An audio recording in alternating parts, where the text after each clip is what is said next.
You ready, Brad? Fire away. I'll go ahead and call the Dixon County Commissioners' regular meeting to order. This is for February 6, 2014. Please stand and join in the Pledge of Allegiance. I pledge allegiance to the flag of the United States of America and to the republic for which it stands, one nation, under God, indivisible, with liberty and justice for all.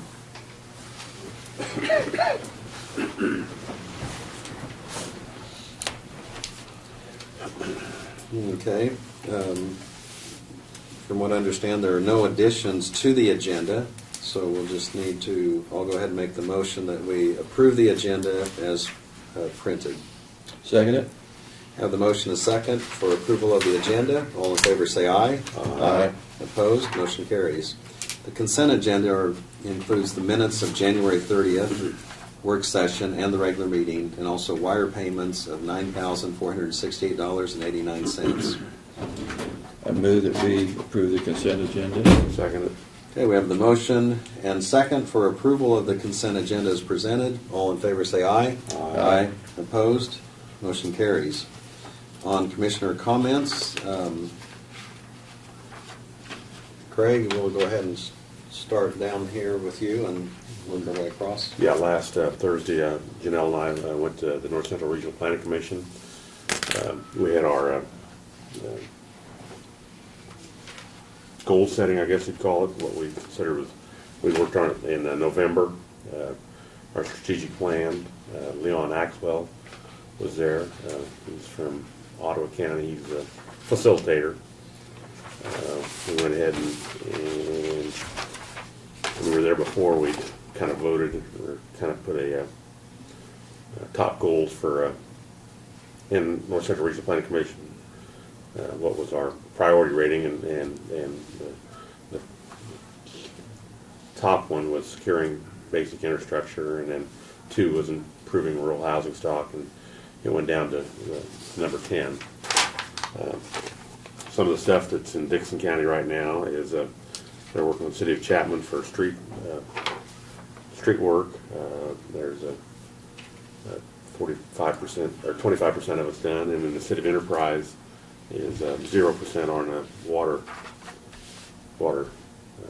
line replacement or working on infrastructure.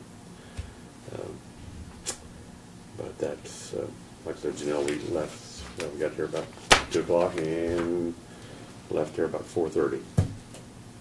That's all I had this week.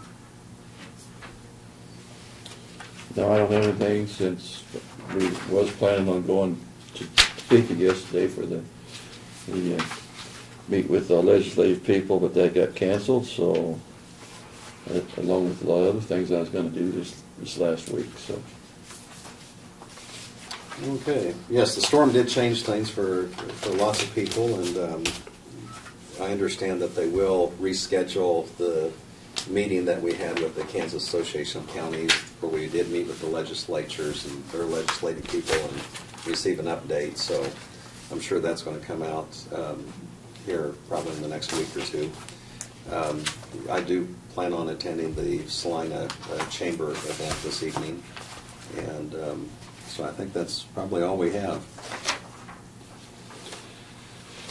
The next item is that of petitions or proclamations or public comments, and we have Amanda and Sheila are here with us with DVAC, and they have a proclamation for us, and so if you'd want to present that and read that at this time.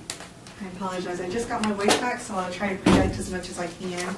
I'm Sheila Beeson. I'm the Teen Dating Violence Coordinator at DVAC. We'll talk a little bit more about that. But for the proclamation, it's Teen Dating Violence Awareness Month nationwide. So whereas females between the ages 16 to 24 are more vulnerable to intimate partner violence, experiencing abuse at a rate almost triple the national average. And whereas 1 in 3 adolescent girls in the United States is a victim of physical, emotional, or verbal abuse from a dating partner, a figure that far exceeds victimization rates for other types of violence affecting youth. And whereas high school students who experience physical violence in a dating relationship are more likely to use drugs and alcohol, at a greater risk of suicide, and are much more likely to carry patterns of abuse into future relationships. And whereas young people victimized by a dating partner are more likely to engage in risky sexual behavior and unhealthy dieting behaviors, and the experience may disrupt normal development of self-esteem and body image. And whereas nearly half of teens who experience dating violence report that incidents of abuse took place in a school building or on school grounds. And whereas only 33% of teens who are in an abusive relationship ever tell anyone about the abuse. And 81% of parents surveyed either believe teen dating violence is not an issue or admit they do not know if it is one. And whereas by providing young people with education about healthy relationships and relationship skills, and by changing attitudes that support violence, we recognize that dating violence can be prevented. And whereas it is essential to raise community awareness and to provide training for teachers, counselors, and school staff so that they may recognize when youth are exhibiting signs of dating violence. And whereas the establishment of Dating Violence Prevention and Awareness Month will benefit young people, their families, schools, and communities regardless of socioeconomic status, gender, sexual orientation, or ethnicity. And whereas everyone has the right to a safe and healthy relationship and to be free from abuse. Now therefore we, the Dickinson County Commission, do hereby proclaim February 2014 as Teen Dating Violence Awareness Month and call upon all citizens to recognize the signs of teen dating violence and urge those impacted not to be afraid to speak out or ask for help. Let us also resolve to support victims and survivors and to create communities that are secure and supportive for all Americans. Officially proclaim this 6th day of February 2014. So Okay. Thank you. Thank you. And as far as, we're really proud of Dickinson County. So Solomon High School and Abilene have been the starting schools to do the Expect Respect program. I had mentioned it last month. And we're training some smaller groups to be leaders for their school. And we'll do campaigns about teen dating violence. So pretty proud of our kids. So. Your kids. We appreciate you coming. Thank and, you. Amanda, would you and Sheila want to come up here for a picture for Yeah, the newspaper? Amanda, do you want to? And I'll give you that. We have a signed copy of the proclamation, so you'll have one for your record, as well as we'll have one here. Great. And I appreciate the fact that you are reaching out into Yes, the high I'm so schools, proud of because that. I think that's an essential part to. And it's just a start, so we hope to be able to train parents and teachers and such, so thank you.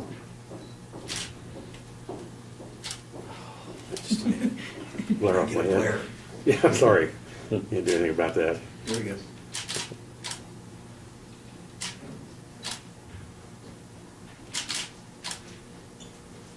Great, thank you so Yeah, much. there's Thank you. I copy. appreciate it. Thank you. Thank Thank you for you. your time. Thank you so much. Yeah. Take care, Don. Bye-bye. Take care. So they can view this at 2 o'clock online, is that correct, Tim? Probably not. Not yet, today. not today, okay. Good question. Tim, since this is, on a live stream, would you want to go ahead and comment about what you told us about the online portion of the newspaper on the agenda and a few things like that? I mean, just kind of for the record. Yes, we plan to publish agenda items when we get them, so that people can say, okay, what's happening at the Rural Vista School Board, and see what's on the agenda, because many of our rural customers do get the paper at least one day late, sometimes 2 days late, depending on whether it goes to Wichita or Kansas City and then Emporia, which some of them do. We're also going to update some news items quicker. For example, you might catch the highlights. You might see that photo this afternoon that we just took. Okay. So things will be updated quicker instead of, everybody's kind of used to saying, okay, at 7 o'clock in the morning, they update the page. Well, we're going to be doing it regularly. I think it's going to be a learning curve for us as much as our readers, but And, you know, there are many that are kind of the traditional type, they like to see the newspaper and pick it up, and that's still available, but I guess also, you know, if people want to go online, that subscription part is out there, but the part, not to give a plug for the paper, as much as the fact is, you know, the information's out there, it's accessible to the public, so. one of the things we want to do is, for example, anyone interested in the story of the county commission or the agenda, is eventually we will do e-blasts, and we'll send that story link either maybe in a text message or in an email, and you'll know it's out there by checking your email or a text message. And we're working on that process too. Okay, very good. Thank you for the information, and We also have our video links out there, We do have, I think we're For the just. meetings? Mhm. and you've got a Twitter feed for anything big happening, I noticed too. Yes. Right? So if you're a Twitter person, Now and you you, want to know now what's you're going on. getting way beyond me here now. but you heard it first, right here in the Yeah. commission Well, chambers. It's a challenge to keep up with this technology, but it's what everybody makes an effort to try to learn and keep up with it. Okay, we'll go on to our county report from Brad. Well, a few things here. We're still attempting to schedule our township night, and with this week being what it has been, we're trying to get that scheduled with Sterling on either 24th or 31st of March. And I have the question marks there on your sheet because when I put this together earlier this week, I thought we'd probably have a date by now, but the place is being closed this week. We didn't, as of this morning, we haven't confirmed that, so once we get that, I'll let you know and we'll get that out to the townships. In your packet of information, you've got a letter a draft letter that I put together, as well as a kind of a fact sheet or information sheet on sewer district number 1. And the fact sheet kind of explains the history of the sewer district and how they came to be, when that occurred, how many that there's 53 connections currently on the system and what they pay a year. And I guess what I would like to get from the commission is some direction on if you feel that what we've recommended is a $3 a month increase, which would equate to $36 a year, which would generate just under $2,000 a year to go into that equipment replacement fund, which is currently sitting at about $17,000, to help bring that up a little bit. Essentially, what the letter explains is that thing's been running since 1988 or so. We anticipate it's pretty much a given that in the future we're going to have to replace some pumps on the lift station and some equipment because it's not going to run forever.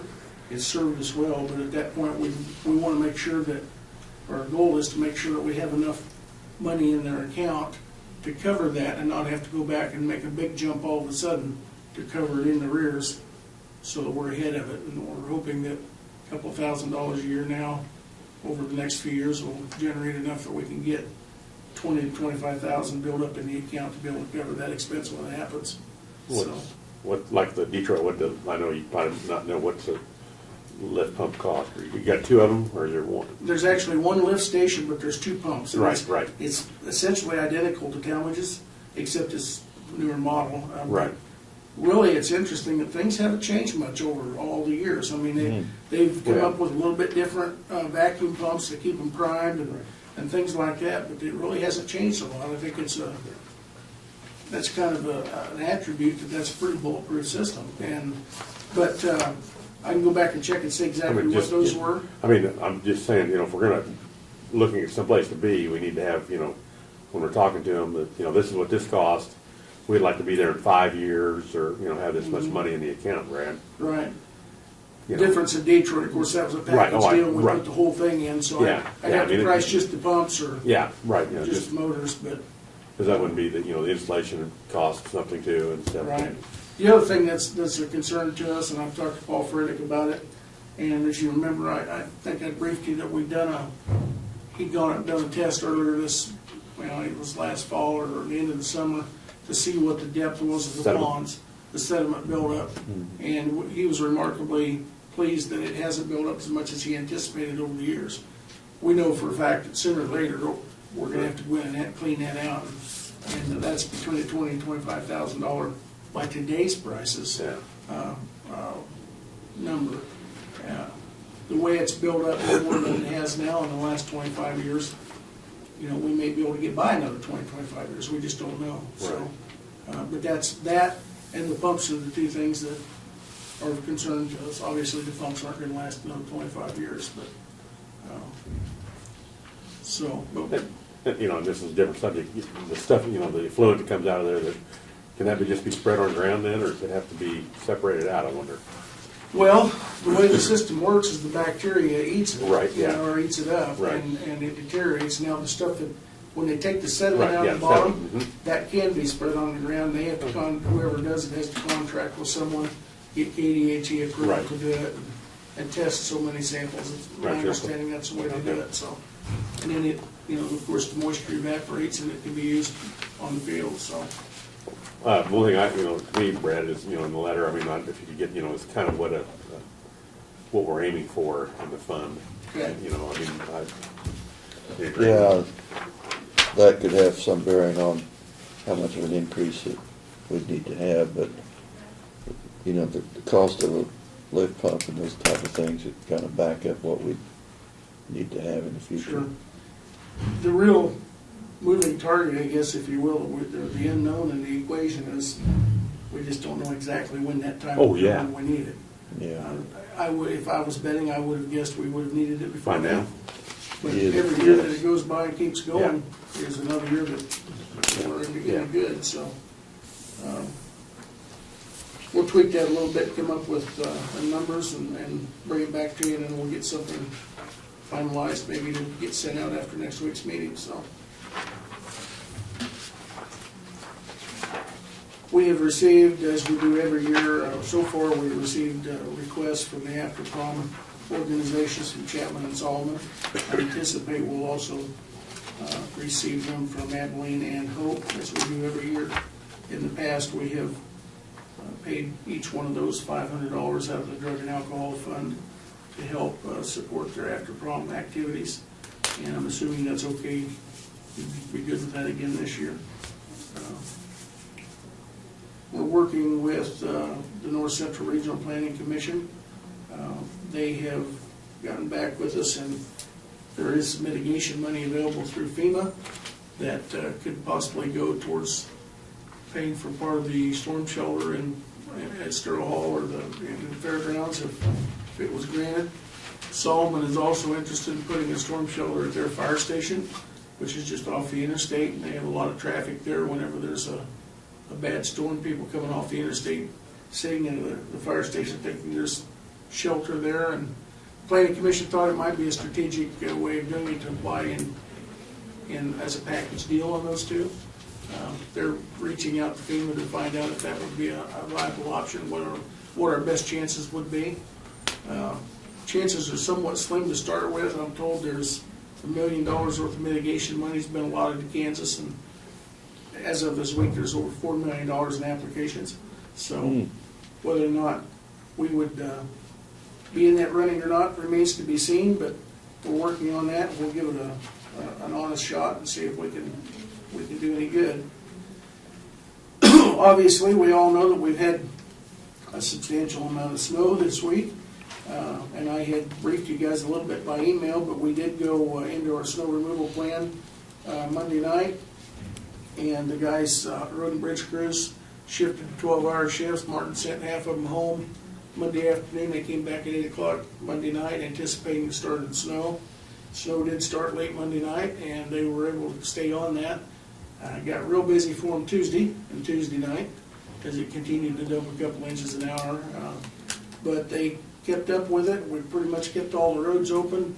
The paved roads were the priority, obviously, during Tuesday night and Wednesday morning, and then yesterday, they did get all the paved roads opened up, and they switched over to the gravel roads.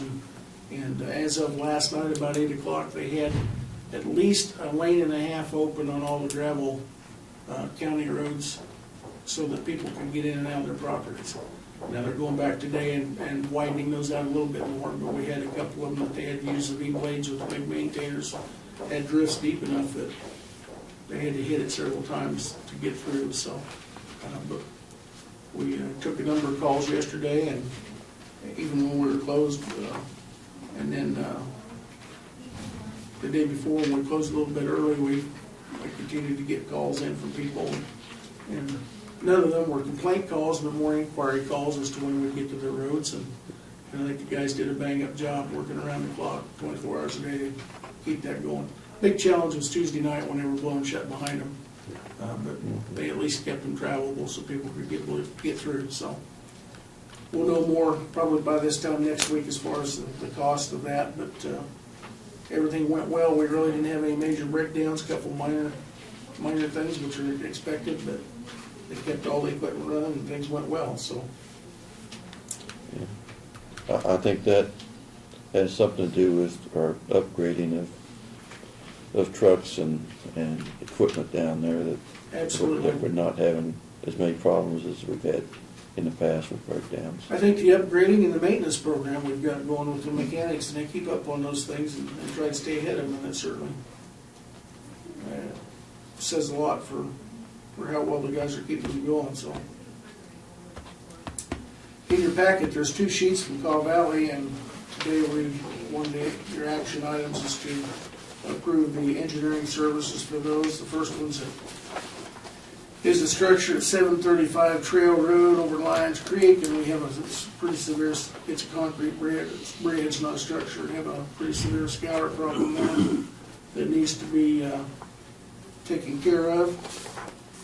And then the second one is at 2265 1300 Avenue, which is currently is a metal structure over Lion Creek, just southwest of Woodbine, and that's one that our guys, once we obtain the permits and the paperwork that is needed, our guys will go in and remove that and replace that one. The scour one, I'm not sure on that. We may have to contract that one depending on the degree.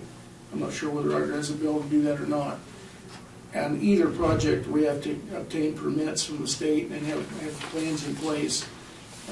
The proposals are for, you see the dollar amounts there, $13,490 and $14,430. Those are not to exceed amounts. Martin tells me that the one on 1300 Avenue, we do not believe we'll have to do number 6 and 7 geology studies. We think we got that from the previous, when this bridge was designed back 25 or 30 years ago, and the geology report should be sufficient to use again. That shouldn't have changed, so that should reduce that about $5,000 or so. But these are amounts that are not to exceed, worst case scenario, and we're fairly sure it'll come in under that, but we would like the authority today, when we get to that action item, to move forward with those, and their projects will be done this summer by our guys. So, Was this one on Lions Creek, is that one that was the Fish and Game was helping us with, or not? no, That's it's not one it's a mile south and a half mile west of Woodbine is where it's located It's at. in section 34. But we're 34 and 33, or 3. So we're looking at. Get to Woodbine, it's at, in the south, right in the south, about the half mile line of section 34. Yeah. You can kind of see it on the map there, Yeah, a little yeah. bit, yeah. Yeah, there's blue, there's If 2 you're blue not ones, but really it's, familiar with that area, but it kind of sits on an angle. Jogs, you come down to it, it's a dog leg, yeah, it sits on an angle, and part of that project will be to What- straighten that out too. what's the structure gonna be? It's like, Lengthwise, yeah. that's part of the design. Okay, what's there now, though? Yeah, right now, it's a metal, it's not an arched metal, Oh, but okay. it's one of the old metal ones. I can actually show it to you if you like. Yeah, I like Want to to see it on the Yeah. computer, huh?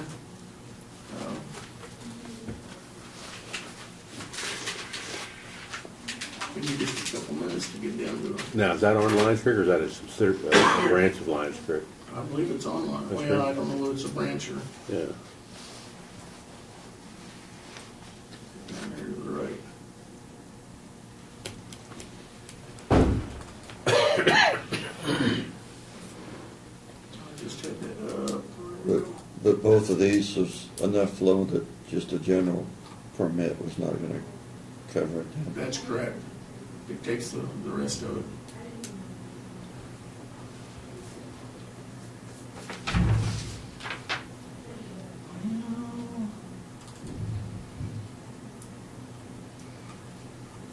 I had it up earlier, how did I get there? I think you say it was, I thought I saw it earlier.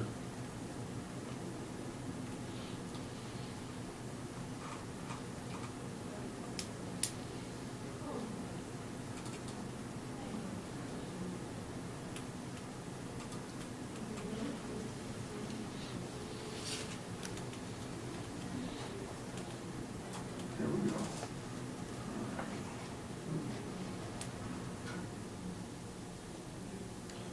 I would, like I say, if John could supply some of that information, he could save us quite a bit of money if he could come up with some of the information that would help them on getting those permits.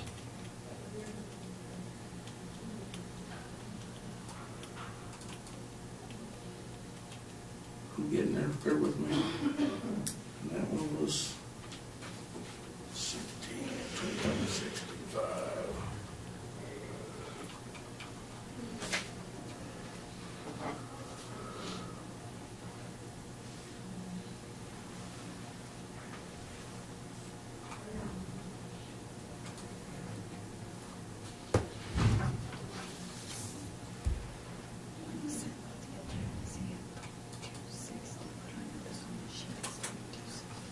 Okay. Notice that difference.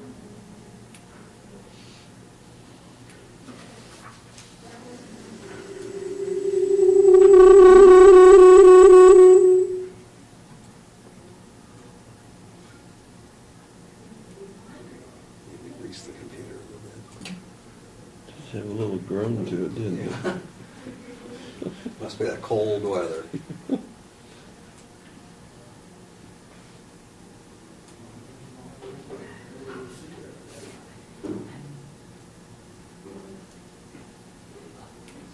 While he's looking that up, but in our work session, we had some discussion about doing a visit to a judicial center at some point in Potawatomi County, and I'm going to try to do that probably next month sometime. There's a picture of what it looks There we like. go. Okay. Taken in, looks like maybe 2000. Yeah, we looked at that last week, didn't we? Yep, I thought I'd seen that Yeah, before. yeah, I'm sure you, go down here and see what other pictures we got. And obviously, see some of the. It's one that, Was that one we would be able to get matching funding on then, I'm sorry, wait till we get which one in?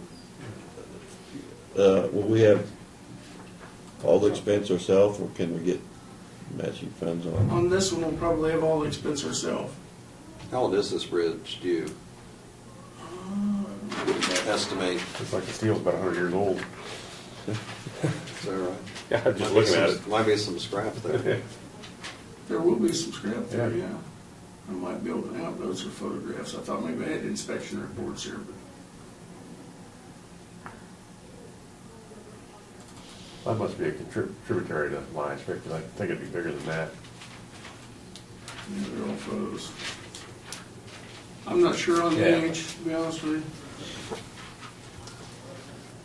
But it's, as you can see, it's got a number of different areas that have been damaged on it Older than any of us.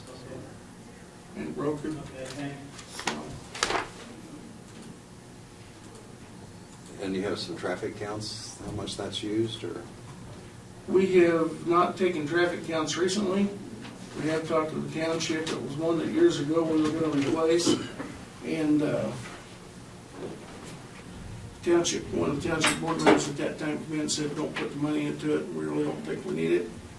Well, now that traffic has barely changed, the township's changed to some degree, and I feel like they really need it. So you can tell it's pretty well-traveled road, Yeah. just by the traffic on, or by the way the The road's appearance of the maintained road. or driven, so. Lions Township, will they be willing to help with the cost then or not? On the bridge? Yeah. Or that'd be Union, I think that's Liberty, actually. of Liberty? Oh, yeah, I'm sorry, yeah, Yeah. yeah. Would they be willing to? Probably not, in all honesty. Just simply because it's not their responsibility. Right, I know, but we have had townships before that have, you know, They'll help us on some of the stuff that they can, but Yeah. they don't have it in the budget to right, help on any of the construction or anything, so. I know If it comes Noble down to is- some Noble debris- is- Debris removal and things like that. Noble is kicked Most of in. them are good about helping us. yeah, okay, And Noble did help on the scour and Yeah. and some of that debris on that project. yeah, And the debris removal and stuff, statutorily is their responsibility up to the bridges. oh, okay. And that's why Noble helped us on Ah, part of okay, that. yeah, yeah. Where this is I a thought they were just debris being removal nice. issue. You thought they were just being nice. Yeah, well, they are nice, you Yeah, know. okay, Not that they're not, but that's where we shared it on that okay, the one. debris, yeah, all right, 21,650, Yeah. I think it was. So, okay, let's see, we did, I told you that a couple weeks ago that K-Work had done an inspection of Stroh Hall in our highway shop and out at the transfer station. We've got those items, all the, I think there were 5 things that they noted that were minor, but we have got those all taken care of, and we just need a commissioner's signature on that to send it back to them. And in the compliance checklist, it tells, have photographs of the different things. I know at Stroh Hall, we had some old, some trash and stuff that was sitting in front of one of the breaker boxes. And then I had some tables in front of a breaker box, which you have to have access to those. We just simply, the staff have to remove the stuff. We had an emergency light that was, the batteries were out there, we've replaced that. And out at the landfill, we had one door that didn't have a chemical placard on it. We've ordered that sign and things like that, so. And then we're continuing to work with Doug and answer questions for the other side of the table for on the shilling issue, and that's still scheduled for April, so. Okay, thank you. We'll go through some of the notices and communications. Just have a few here. Information Trade Journal on Parks and Rec. We've also received a notice from the 8th Judicial District, and this has to do with kind of the apportionment. It's prorated, and I believe did I give that to you, Brad? Yes. And so Geary County, for example, is picking up the biggest portion of it, and Morris and Marion a little bit less. I think, what was it? 7,800. 7,800, okay. Just received notice that there is a recycling conference. If any of the commissioners, or if there's someone that needed to attend that, it is March 31st, April 3rd in Topeka. And so I'll pass that information on. We've also received a letter, and all 3 of us did, and so I'll just go ahead and just briefly mention a few things on it. And this was actually from Chief Bronson Campbell, and he just sent a letter that he wanted to express thanks for the employees' actions during the recent snowstorms. He went ahead and mentioned that I think his wife helped push someone out, but also there were some employees here that were able to help, and also they kind of looked out for each other to make sure everybody got home safely. He wanted to thank Chancey Smith for shoveling snow, just to make it a little bit easier to reach the cars and so on. So I think, it's something a lot of the employees do. You might say look out for each other and here in the parking lot and so on, but also I think the other part that Brad and you mentioned that already, the snow removal job that the employees did was just outstanding. We did close the courthouse early that one day, as the conditions began to worsen, and just to give the employees opportunity to safely get to their destinations and their homes. I think one of the things to keep in mind on that, even though the courthouse closed in a circumstance like that, there's still, I mentioned Brad, you were probably here, and Chansey, and there's, individuals that do stay here just to handle any emergency situations or calls. And then also, the road and bridge people just did a tremendous job, and those are pretty tough conditions they work under. I mean, that snow is really coming down, and you've got the drifts, and you've got the winds, you've got, cars and traffic to be concerned about, and so we really applaud them for their efforts. The only other notice we have here, this is from the Kansas Children's Service League, and they're just alerting us in advance that April, I think they're going to come up with a proclamation in regards to 105 reasons to prevent child abuse. And of course, they're basing that on the number of counties and kind of making a play on that. We're going to have some information come out. So that's going to be coming our way here in the near future. I believe that's the only other item we have as far as the communications, and we do not have any resolutions to consider today or any unfinished business. The only item under other business, and that's in regards to the bridge work that we just finished receiving that report from Brad on. And what we need to do is go ahead and consider approval of the engineering services for the bridge work. And the two bridges are 2265 1300 Avenue. And that was the metal structure on Lions Creek that Brad mentioned and had shown us. And then also there's a concrete bridge, 735 Trail Road. And so we do have a proposal from Caw Valley on a not-to-exceed amount for those engineering services. Are there any questions or comments from the commissioners before we consider approval on that, or? I mean, we approved the two bridge replay, or the engineering fees for the two bridges.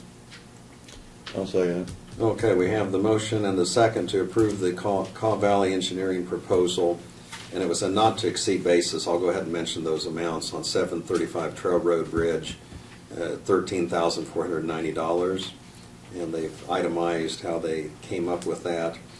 And then also not to exceed, this is on 2265 1300 Avenue Bridge over West Branch of Lion Creek, and the amount on that was $14,430, not to exceed. Any further discussion? All in favor of the motion, say aye. Aye. Opposed? Motion carries.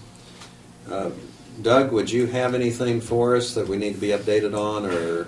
I've got a lot of things working their way through, but no, nothing at this time. Okay. Thank you. Thank you. I always appreciate you being here, just in case, sometimes you never know if something's going to come up that we don't have on the agenda. But. Sure. Okay, I guess if there's a motion for adjournment. So move. Second it. Okay, we have the motion from Commissioner Chamberlain, the second from Commissioner Myers to adjourn. All in favor say aye. Aye. Opposed? We're adjourned.